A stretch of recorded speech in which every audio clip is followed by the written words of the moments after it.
Muling nagwagi sa pandaraya ang batikang matchmaker at president ngayon ng Manny Pacquiao promotion.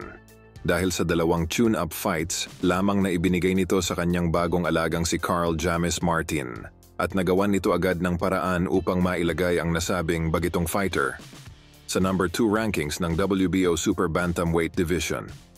At di pa nakontento at sinamantala na rin ng nasabing matchmaker ang impluensya nito sa pamunuan ng WBO upang tuluyan ng ipatanggal sa top 5 rankings itong si Casimero sa WBO rankings. Kung maalala ay napanatili nitong si Casimero ang pwesto nito sa rank number 3 ng WBO at sa walang kadahilanan ito ay bumagsak na lamang sa rank number 6 ng WBO World Rankings.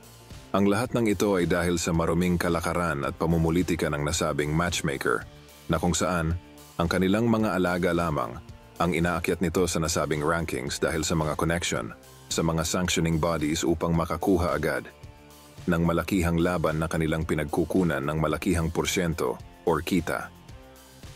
Sa kabilang banda ay masayang ibinalita ng bilyonaryong si Chavit Singson na nakipag-ugnayan na ito sa kampo ng Mexican knockout artist Luis Nery para sa isang mega showdown sa unang bahagi ng taong 2025 kontra Casimero dito sa Pilipinas.